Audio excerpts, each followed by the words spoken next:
Forgiveness and Peace in a Relationship. Chapter 1. Forgive me, I have sinned. Forgive me, I have sinned. 1. I say to you, resist not evil, but whoever shall strike you on your right cheek, turn to him the other also. And if any man sue you at the law and take away your coat, let him have your cloak also. And whoever shall compel you to go a mile, go with him 2. Give to him that asks you, and turn not away from him that would borrow from you. You have heard that it has been said, you shall love your neighbor and hate your enemy. But I say to you, love your enemies, bless those who curse you, do good to those who hate you, and pray for those who spitefully use you and persecute you, that you may be the children of your Father who is in heaven. For he makes his sun to rise on the evil and on the good, and sends rain on the just and on the unjust. For if you love those who love you, what have you? Matthew 5:39-46. Forgive 70 times 7 times. Matthew 18:22. The mentality of this culture almost seems to have legitimized affairs, what with all the cheaters that parade themselves daily on the talk shows without any apparent guilt whatsoever. And as I already mentioned, there are plenty of weak-willed women out there who've got no strength on their own, so they stay with the jerks rather than go out and create their own lives. It's a tragedy, another nail in the coffin of the traditional family structure. Don't buy in the mass media flippant treatment of the matter. Take your marriage vows very seriously and think twice before you cheat. If you're the victim, think seriously before keeping the bum. An affair is the precipitating factor in the breakup of many marriages. If you do it, be ready for the consequences. If I was that klutzy or dumb to get involved with someone who would cheat, I'd get rid of them right away, no discussion, no guilt in my mind whatsoever. The marriage vows say marriage is an institution not to be entered into lightly, yet so many people cross the line. The consensus seems to be middle-aged men who cheat with younger girls, but everybody does it. The law of karma states that everything you do will come back to you. If you hurt your spouse by cheating, expect anger. If she forgives you, it may not be so clean, there may be a lot of tension and mistrust there for a while. Anger is best fought with love. Make the first move and keep at it. It will be tough on the kids too. Learn from the experience, drop the anger one way or another and move on. Don't let the cheater destroy you by you yourself letting the anger destroy you. It's not what you say, it's how you say it, so don't use a contemptuous tone of voice. If you're a cheater and want to stay with your beau, the first thing is that you must get rid of the third person. You have to prove yourself to your babe. Show her you're sorry. Act like you feel guilty. Let her talk while you humbly listen. Take her verbal dumping as your act of contrition. Be romantic. Do things for her. Seduce her as though you're both 18. You can't be out at odd hours and be unaccountable for long periods of time. You have to rebuild that trust if you want it and be at home with her and the kids. Maybe you might offer to go to some kind of counseling or some weekend marital retreat kind of thing. Don't just go for a romantic getaway. If you don't talk about it, it won't do you any good. Take your time to heal it. Don't expect miracles. It won't happen overnight.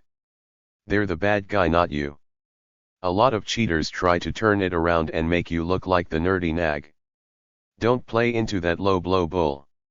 The two factors of saving a marriage after an affair are acceptance of the other regardless of the past and change for the better. The affair may bring the two partners in a dull marriage to a new understanding and revive the marriage, but it will cost a lot of pain, forgiveness, and hard work. You must rebuild the covenant of fidelity from your wedding vows. It's that simple. Get them out, read them over, maybe renew your vows in a formal ceremony. Set limits on your involvement with the opposite sex, like you won't have drinks after work, lunch together alone, be alone working together at night, etc. When you see it happening, you will know it's a warning sign and have enough sense to back off. It's all about temptation. There was a story in the Bible which had the queen, the wife of Joseph's boss, the king, coming on to him. He didn't hang around to let it heat up. He did the right thing and got the hell out of there before something started.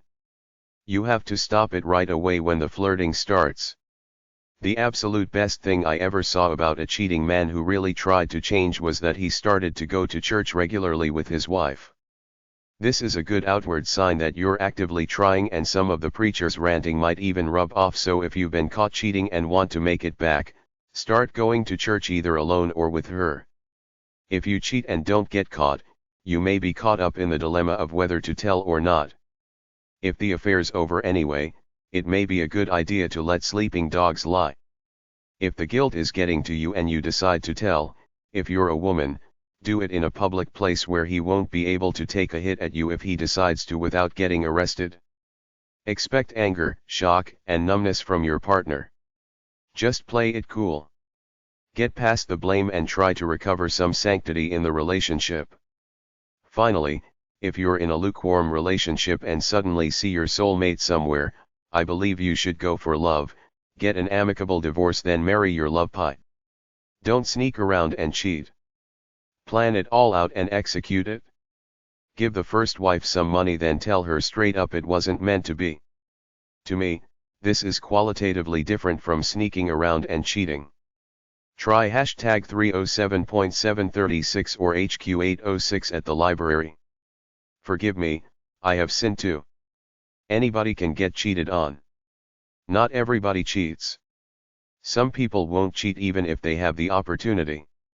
Don't blame yourself or let your husband blame you, like saying you're too fat, no fun anymore, etc.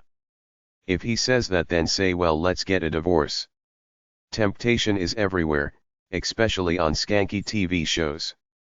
If you suspect your spouse is cheating, ask him straight out. Most people will lie when first confronted. Admitting it is better for him if he wants to save the marriage. You can hire a detective to follow him or snoop on his cell phone or computer. Expect an arrogant guy with lots of money to cheat. They feel entitled.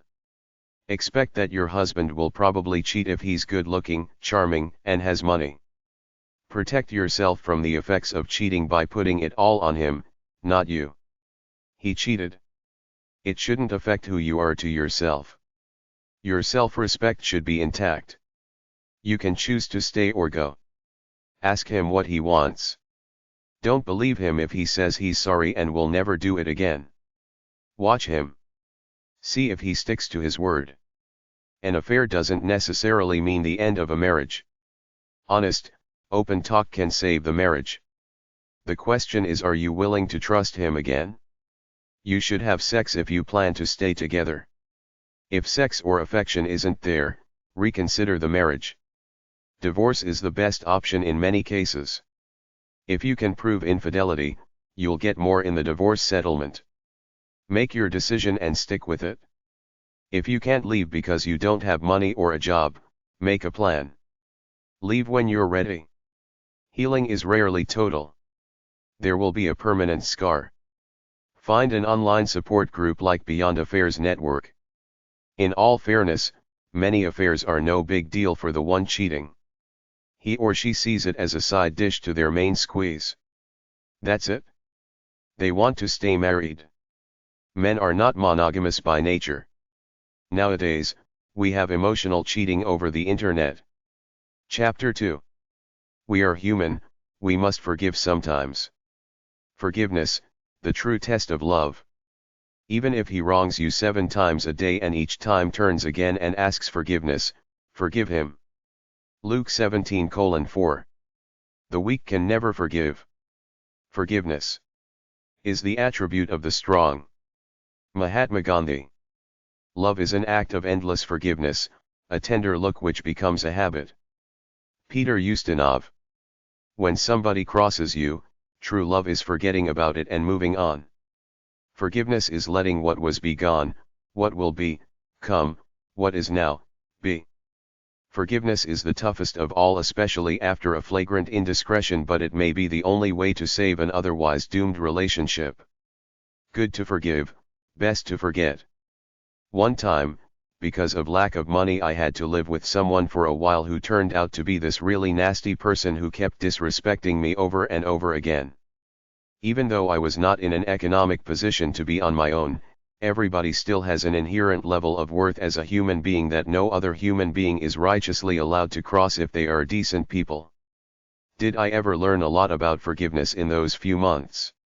It saved me from killing her and scattering her ashes all over hell. It can be the hardest thing in the world to do when someone disrespects you, takes liberties with you, is blatantly rude to you or violates something about you. If you want to stay in the relationship, you have no choice but to forgive them. In my case in this situation, I had to forgive this person constantly in my own mind in order to stay sane and not do something violent. My other option was to leave, which I did after a few months, but if you're married, it's not that easy. I think that everybody knows what the line of disrespect is. Sometimes mix-ups do happen, there is misinterpretation and people inadvertently do things to hurt or disrespect others, but I don't think most people are as stupid as they pretend to be. They know when they're being callous and do it anyway. Personally, I would not tolerate this in a relationship, somebody constantly being nasty to me. I would get out, but if you want to stay, you have to constantly forgive them. It's hard, especially for someone like me who believes that it's fine to ignore me, but to consciously disrespect me is an attack against me, and I have violent thoughts against people who attack me like this if I'm minding my own business. I think forgiveness is the hardest thing in the world to do because it goes against your primal nature to destroy this other person. The entire Christian edict is based on this. Thank God for this, because if we didn't have it, we'd be hacking each other to pieces even more than we are now. I saw a TV show about these natives in New Guinea. Some other natives moved into the area, this tribe felt they disrespected them, so they killed them and ate them. They told the white guy there and his camera crew not to worry. They only killed people who deserved it. This is man's true nature. We are not necessarily evil, although some of us are, but when someone crosses the line with us, forgiveness is the last thing on our minds. Revenge is the first, which is why forgiveness is so hard. It's not about our actions. It's about other people pushing our buttons. Some older dude told me one time that time and patience heals everything. At the time, I thought he was a wimp, but have since realized that time heals most things except for when those thoughts come up, which is why I try to eliminate all negative thoughts of the past.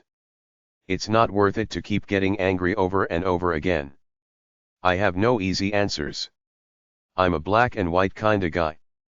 You disrespect me more than 3 times and that's it for me.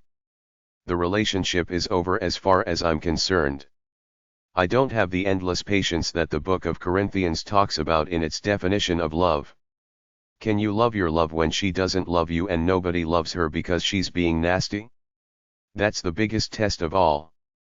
Too many people are quick to bail out when the going gets tough, but the toughest lovers know their love is still worthy inside and ride out the storm. Grace means absolute love, a forgiveness of all sins before they're even committed, which is unconditional love, which is how soulmates love each other, with infinite grace. One of the few places you find unconditional love is through the religions and mythologies of the world. God the Father loves his people no matter what.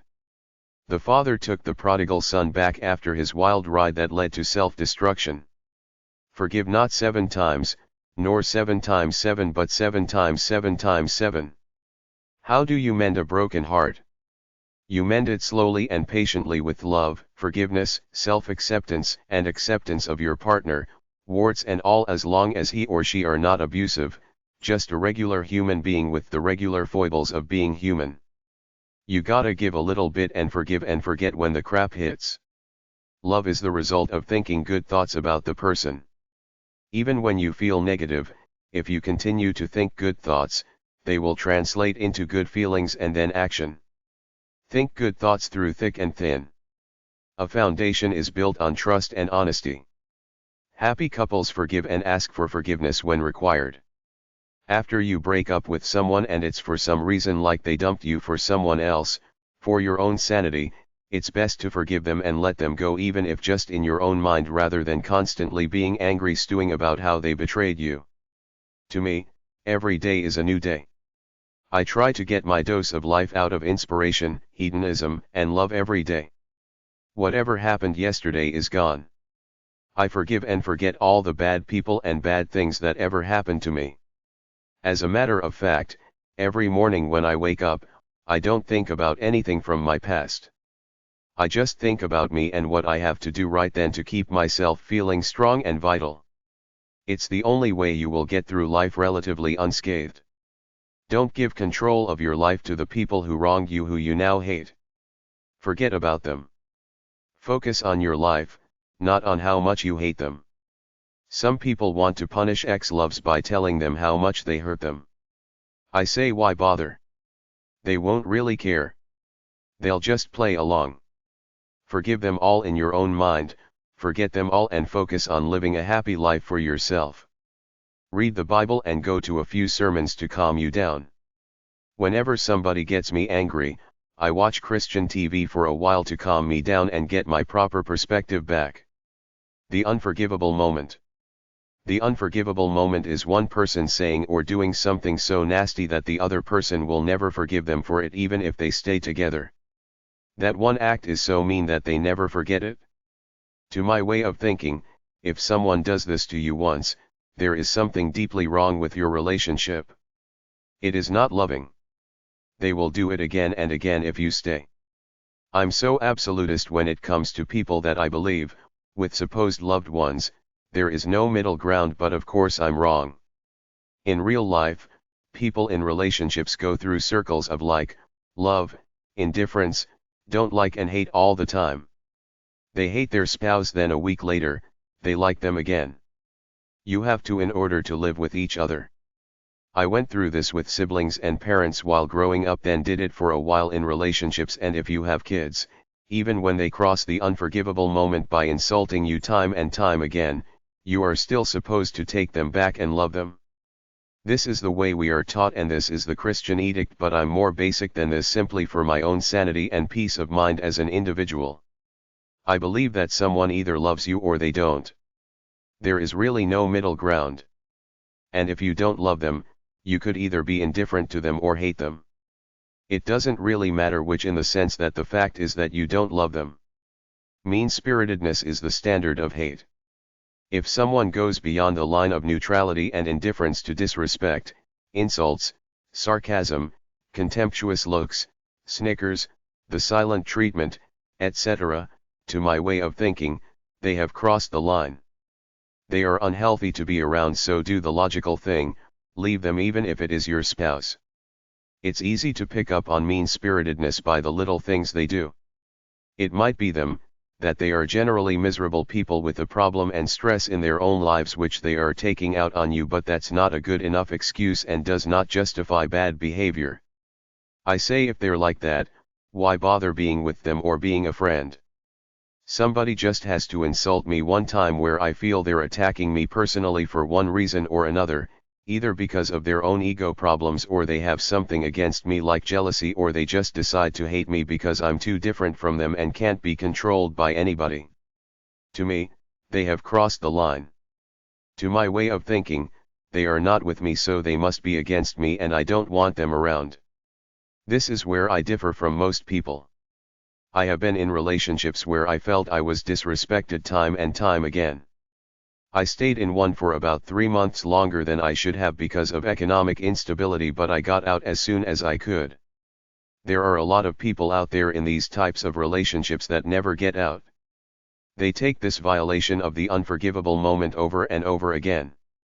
I say, don't do it. You're worth more than that. When somebody crosses that line, they're saying that they hate you in an insulting way. Why be around someone like that?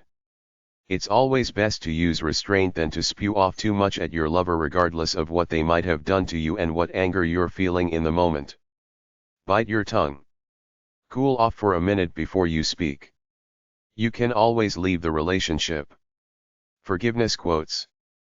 To forgive is to set a prisoner free and discover that the prisoner was you. Louis B. Smedes, 1921-2002. He who forgives ends the quarrel. Anonymous. Forgiveness is not an occasional act, it is an attitude. Martin Luther King, Jr. 1929-1968. There is no revenge so complete as forgiveness. Josh Billings, Henry Wheeler Shaw, 1818 to 1885. Life is an adventure in forgiveness. Norman Cousins, 1915 to 1990.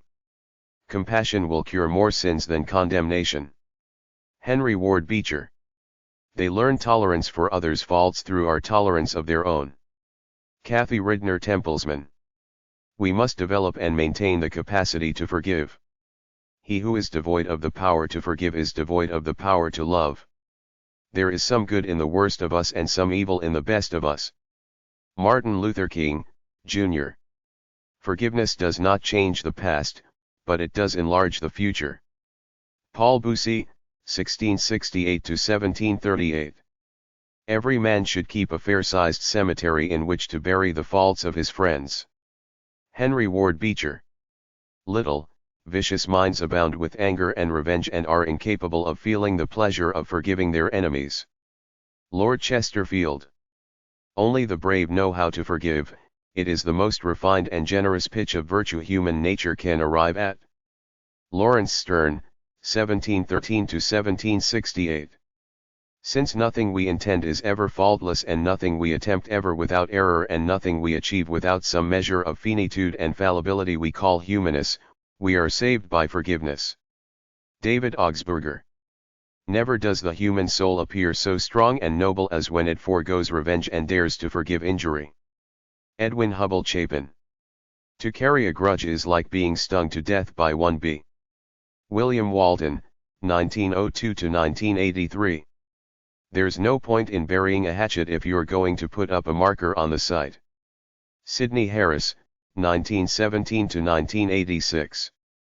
Gratitude is the fairest blossom which springs from the soul. Henry Ward Beecher.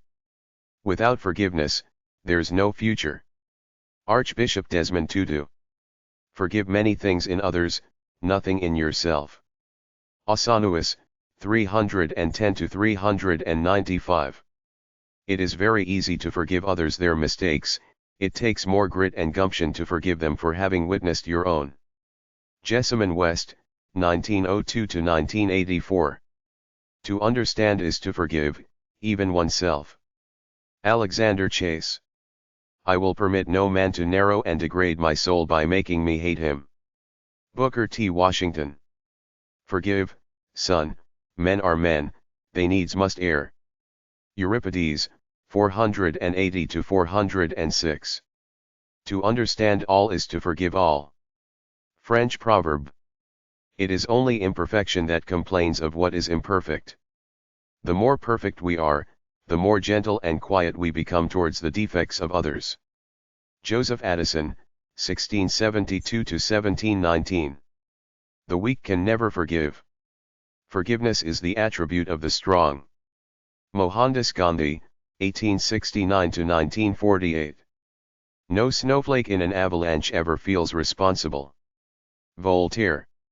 Forgiveness is man's deepest need and highest achievement. Horace Bushnell, 1802 to 1876. It is easier to forgive an enemy than to forgive a friend. William Blake, 1757 to 1827. The heart of a mother is a deep abyss at the bottom of which you will always find forgiveness. Honoré de Balzac, 1799 to 1850. Forgiveness is the fragrance the violet sheds on the heel that has crushed it. Mark Twain. You don't have to accept the invitation to get angry. Instead, practice forgiveness, empathy and encouragement. Dan Fallon. The past is a guidepost, not a hitching post. L. Thomas Holdcroft. Chapter 3. Peace of mind / self-forgiveness. Peace of mind 1. Infinite patience is the key to a peaceful life. If the whole world around you is going crazy, don't lose your peace of mind. Flow with whatever may happen and let your mind be free. Stay centered by accepting what you're doing. This is the ultimate. Changzi. What is important is to see how we can best lead a meaningful everyday life, how we can bring about peace and harmony in our minds. Dalai Lama. Peace of mind is to have no expectations beyond life right now. Peace is inner wealth, the heart of a child. Peace is when we realize the world doesn't give a damn about us regardless of what we do or don't do for it. Do what you do from your soul, then you will find peace, which will lead to freedom. Patience is the greatest virtue to have. Oftentimes, the world won't bend to what you want. If you lash out to hurt others who you feel are responsible for your problem, you will alienate them more and not get those things you want out of them. Life is just time. You have to be happy no matter what. I've been disappointed with people at times who didn't come through for me when they said they would, but I learned to keep my mouth shut, keep living my life, do those things that make me happy on a daily basis, and wait patiently for those things I want to further fulfill my life. If you can be happy right now with who you are and what you got and wait patiently for those other things you want, you're way ahead in the game of living a happy life. Sincerity and patience equals inspiration.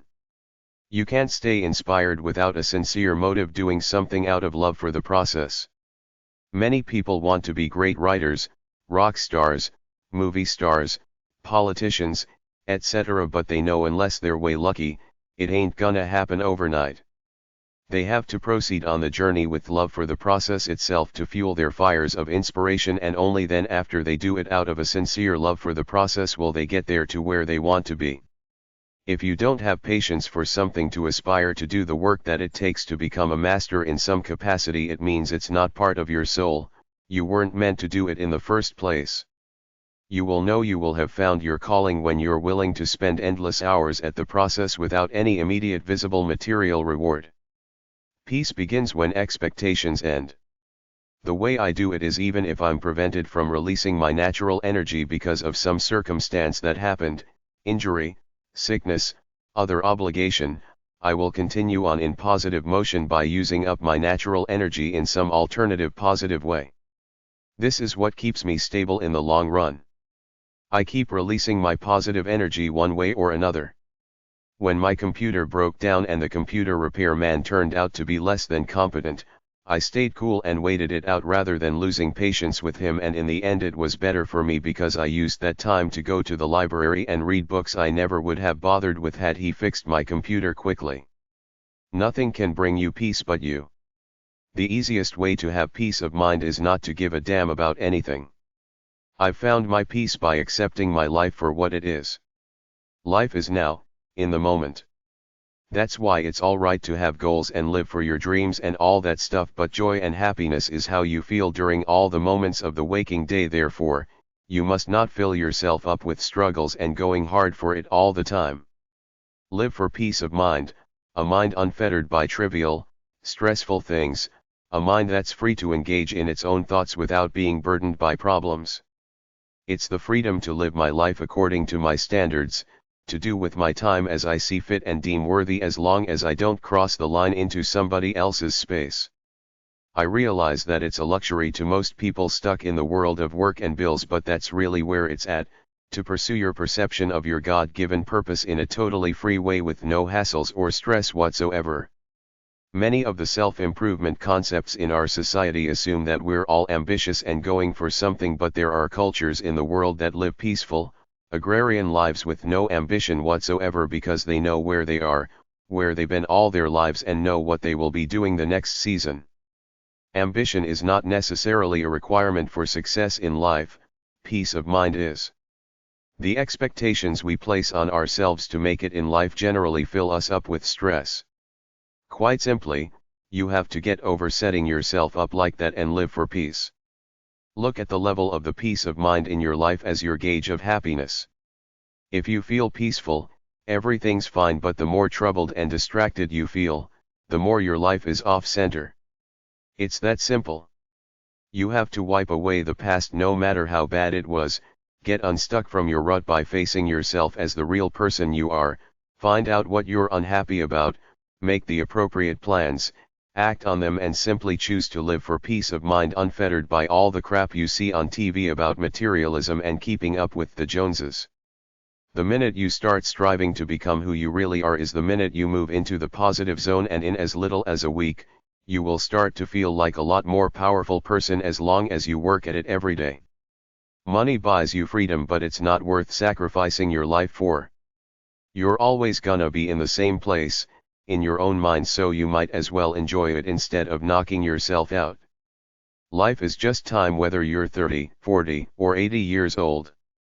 The world keeps rolling on by every day, and ain't no one gonna do much for your life but you, because you alone live it, so you might as well make your plans for happiness and do it. What's really the difference if you live in a 1,000 square foot cottage or a 10,000 square foot mansion? It has absolutely no effect on how you feel within yourself unless you make it so. It goes the same for most other things. Peace of mind too. My philosophy is that my life is my artwork. I enjoy it every day. It's a simple life by anybody's standards, yet I had the guts and the insight to get through all the crap in the world, realize what's real, and now live it my way in peace. I let everything just run off my mind like a river that washes it all away. I know I will be dead someday just like you, so my time for living is right now. There's no such thing as perfect. You can only go so far, and that's it. None of these things in and of themselves will bring happiness anyway. Happiness is a state of mind independent within itself.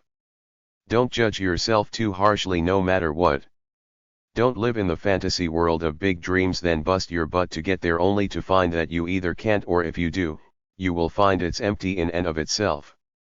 Life is a journey, meaning that you simply strive to live the best you can every day, one day at a time. That's all you can do. There is nothing magical that happens when you reach a certain goal, like make $1 million or win a trophy or something. You might feel good for a while, but then it's back to same mundanity. The same goes if you fail at something. So what? It's all washed away in the stream of life anyway. I remember they were interviewing one guy who had a shot at the title 30 years ago or so. The interviewer asked him how he thought his life would have changed if he won. The old guy looked at him and said it didn't matter, he was still the same guy with the same soul whether he won or lost. You have to adopt that outlook where you live for joy, beauty, and sex, or whatever else you're into. Whatever you do, you gotta have a sense of humor about it. If you smoke, you're pounding nails into your coffin. If you keep things welling up inside, it will get to you. Talk it out with someone, like a friend, lover, yourself, or even a dog if you have to, or run 10 miles, then nothing else matters. If you're the worrying kind, get control of the situation, do the best you can and stop worrying. Kiss all your guilt goodbye. If you encounter a crisis or a significant change in life, deal with it, get control back and move on. Work at your own pace. Don't obsess over time. You've got plenty until you die, then it won't matter. Always be flexible. Find something to let off steam and enjoy life. Life is simple if you let it be. We're no different than the cavemen who roamed the earth 10,000 years ago. Once our basic needs are met, why worry? Enjoy it. It's that simple. Be a peaceful, loving person and pass it on. Love others, accept others. Culture a sense of meaning in life. Love a person or a pet and allow yourself to be loved. Absorb it when offered. Pets, children and or a belief in God can help keep you loose, loving and innocent. A poor memory, the ability to forget quickly, is the greatest asset for peace of mind, as is living for the present only. Don't whine, accept what comes. Live the life that's right for you, not what you think the world, media, and people want from you. Forgive yourself, forgive others. Forget after you forgive. Love yourself and others. Inspire and renew yourself all the time. Know yourself. Find your purpose in life. No matter what happens, so what, life still goes on the same as it always has. Be too busy living life by day to worry, then be too tired at night to worry. Listen when people talk to you. Be a teacher, encourager, or a helping force in some way. Get along with the people around you, eliminate the bad ones from your life, meaning get a divorce if you think you need one. Be in control of your life. Accept what happens. Do everything in your control to make it better. Emotions should be servants, not masters. Focus on what's really important, go easy on the rest. If you can't have what you desire, change your desires. Don't cause hatred and discord in whatever situation you might be in. Don't lie for personal gain. Don't do work that profits by harming other people. The world is abundant. There is plenty of work where everybody wins. Don't make your money by bringing negative things into the world. The people who make violent movies, slutty music videos and graphically violent video games know they're dishonoring the spirit of humanity with that cheap exploitative stuff. Do not bind yourself to any doctrine, religion, or ideology. Go to church if you want, but your faith is your own within yourself. Don't bother with all those phony politicians who take sides in that phony game of Republican/Democrat. The real issue is the haves and the have-nots, and the politicians are all the haves. Protect life in all its aspects. Your knowledge of the world is ever changing and evolving. Don't be narrow-minded. Be accepting of everything that happens. Try to be around positive people. Stay away from negative people. Take a break when you need one. Stay loose. Accept yourself as is. You can't be everything to everybody. Know your limits both in how much effort to expend in anything and how many material things to possess. Your troubles have no value, so throw them away. Regardless of the day, be thankful for it. Don't live in the past or the future. Live only one day at a time in the present. Try to be as calm as a relaxed, sitting, purring cat. To be upset with what you don't have is to be ungrateful for what you do have. Talk gently to people, but don't force anything on anybody. Be aware of all the suffering in the world and help out in your little way. Don't get rich then be greedy about it. Let go of all anger and hatred. Finally, although I'm not an alcoholic and never had any problems with any addictions, I nevertheless found solace when I first read the Serenity Prayer, which is the theme of Alcoholics Anonymous and other addictions groups. God grant me the serenity to accept the things I cannot change, courage to change the things I can, and wisdom to know the difference. Living one day at a time.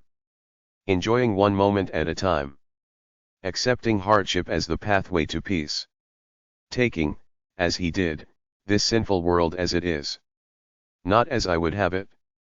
Trusting that he will make all things right if I surrender to his will.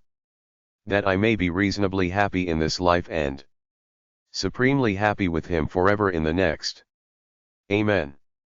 For books on meditation, check out hashtag 158.12 and hashtag 299.93 or BL 624.2 at your local library. For books on relaxation, check out hashtag 612.2, hashtag 613.79 and hashtag 616.132. Check out hashtag 248.40-80 at the library for some books on peace of mind. Born Again Innocence/Self-Forgiveness. Grass comes back green as ever every spring. Any human being can come back from anything if they want to. Post-traumatic stress is for suckers, losers and wimps.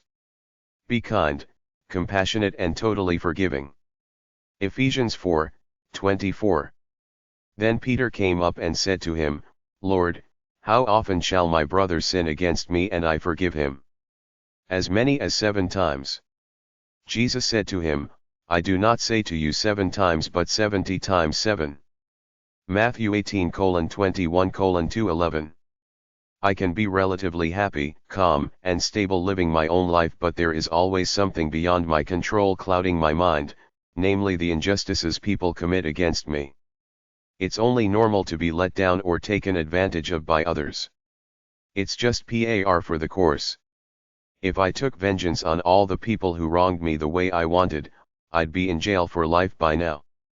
If I seethed in anger at them as I did when I was young and stupid, I would have aged a lot more by now. So I learned that forgiveness in the biblical sense may not be my forte, but my strength is my ability to forget. I can't waste my energy dwelling on all those people who have taken potshots at me, stolen things from me, lied to me, didn't keep their commitments, etc. Born again innocence is just another term for keeping the sanctity in your soul, which I do by not letting anything from the world poison me in any way at all. Many people are their own worst enemies. You bottle up things inside and let them fester all to hell until you're totally miserable all the time. When you hate people, it's hard work because it's a burden to be hateful. When you forgive and forget, it lifts the burden and makes you peaceful. It's that easy. If you keep your hate and negativity in, it will destroy you. If you forgive and forget, you can focus on what's really important in developing your life. A big one is guilt. You do things because people in your life try to make you do them out of a feeling of obligation as opposed to love. Some people can't say no. They have to please. They don't want bad vibes, so they try to be good people, but people sense this and take advantage of them. You ultimately don't have to please anyone but yourself. Many people are stuck in these pits all the time and can't seem to get out. You have to have the ability to find out what's ailing you, resolve it in your mind and throw it away. Forgive all your enemies too, even if only in your own mind. Don't let them rent space in your head. Go easy on yourself. Everybody thinks evil and carnal thoughts in their minds. Everybody has sexual and violent fantasies. So what? It's part of being human. Everybody has done things they're ashamed of, but if you can acknowledge that you were a jerk, forgive yourself and move on, you will feel a lot better. We're only human. It's nothing to be ashamed of. No matter who you are, no matter how wretched and vile you were, the Bible relishes in the fact that you can find forgiveness and become new again. The guy who wrote Amazing Grace did it after feeling ashamed of being part of the slave trade. Check out the story of former Alabama Governor George Wallace. He started out a good man trying to help all people because he had come from impoverished roots, but when he lost the election in 1958, he said that he had been outniggered by his opponent, so in order to win the next one, he had to sell his soul and denounce blacks in order to appease the whites, who were largely the only ones voting then because of trivial voting laws like the necessity for land ownership before you're allowed to vote and other laws designed to keep the good, old boy club in control. Later on, whether real or just another election ploy, he publicly denounced himself, sought forgiveness and won a third bid for the governorship as a paraplegic, largely with the black vote. The point is that he found some peace by going back to his true soul. I believe you can do this on your own by willing it so. No matter what crap you've been through in life, no matter how jaded you are now about the negative forces in the world, no matter how far away you are from your soul, you can find your way back to the simplicity and innocence of the person you were at the age of 10 before all the crap in the world hit you. Just because your soul is filthy and dirty now, just because you feel you may have done unspeakable, unforgivable acts, you can wash it all away by choosing to become a kid again in your outlook. Simplify your life and forget about the past like you're washing it all away down the river. I'm the most cynical bastard in the world, but on another level, I choose to keep my innocence and simplicity. It's given me peace of mind and added years to my life. I knew a girl who was a heroin addict and worked as a stripper, but to look at her, you'd never know because she washed it all away and went back to being the nice, innocent person she was before she got into all that stuff. She chose to go back to her real self, then threw away all her sleazy clothes, makeup, and jewelry, let her hair go back to its natural color, and it worked. She's beautiful now. Forgiveness is love and peace. Try to forgive all who have sinned against you to lighten your heart and clear away the burdens of hate and anger. Forgive your deceased relatives and ask them to forgive you. Do whatever it takes to clear your conscience. Get the bitterness out of your soul. Clear your mind and live for peace. Forget about all the negatives in the world. Just like Christians are told to forgive not 7 times but 7 times 7 times 7, Buddhists too are told to turn the other cheek, to be nonviolent, to forgive, to take all loss and offer victory to the transgressor. If you've got a beef with someone, forgive them rather than live with the burden in your mind. Ultimately, the winner is the one with peace of mind who has no interest in the win-lose games people out in society play. Chapter 4. Forgiveness and Self-Forgiveness Websites. Forgiveness websites. Defori.com, release anger and return to love through exploring this forgiveness audio program. en.wikipedia.org/wiki/forgiveness. Forgive.org. Forgiveness.truden.com. Forgivenessday.org. Forgiveness-institute.org. Forgivenessweb.com. Islamworld.net/pos7.html. Jesus1.com/toheaven/poetry/forgiveness.htm. jmahoney.com/forgiveness.html. learningtoforgive.com. learningtoforgive.com. godrealized.org/forgiveness.html. learningtogive.com/search/quotes. maryhayesgreeco.com/forgiveness/forgive.asp. radicalforgiveness.com. sandywhitehead.com/forgive.htm. teachmedad.wordpress.com/tag/forgiveness. theforgivenessproject.com. thepoRofforgiveness.com. therodofforgiveness.com. Forgiveness websites at dmoz-odp.org/society/relationships/forgiveness. Catherine B. Blount tfdn.org, Catherine Blount Foundation, named for her brutally murdered 19-year-old daughter. The Catherine Blount Foundation is a mother's effort to demonstrate and teach forgiveness.